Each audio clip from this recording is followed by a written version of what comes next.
Bonjour à tous et bienvenue sur la chaîne Wikithéo, j'espère que vous allez bien. Dans cette vidéo aujourd'hui, je vais vous expliquer une petite astuce Excel qui vous permettra de fusionner en fait des cellules, donc par exemple de mettre plusieurs cellules en une seule cellule. Donc suivez bien ce tuto jusqu'à la fin pour bien comprendre comment faire. Alors pourquoi connaître cette astuce? Je trouve que c'est une astuce super utile, super importante.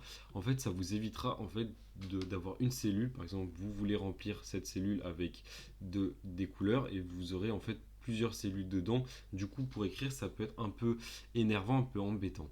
Donc voilà, donc comment faire? Alors c'est très simple, je vais vous montrer ceci.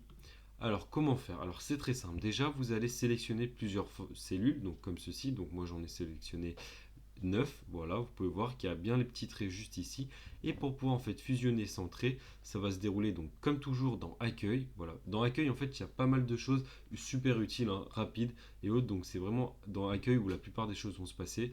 Voilà. Vous allez dans accueil et ensuite vous allez venir, comme vous pouvez voir à l'aide de la souris, hein, bien évidemment vous pouvez regarder grâce à la souris, ça pourra vous aider à vous situer et voir. Vous allez cliquer sur fusionner et centrer et là vous pouvez voir que en fait ma cellule avec plusieurs cellules, donc moi j'en avais 9 et c'est devenu une seule et même cellule. Donc une grande cellule avec une seule et même cellule et je vais pouvoir écrire dedans bien évidemment.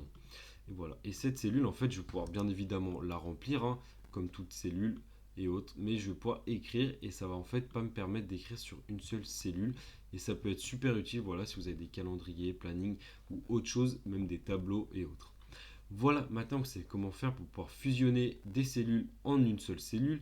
N'hésitez surtout pas à liker cette vidéo, ça nous aidera beaucoup, à vous abonner à la chaîne et surtout à partager cette vidéo à une personne qui désire savoir comment fusionner des cellules.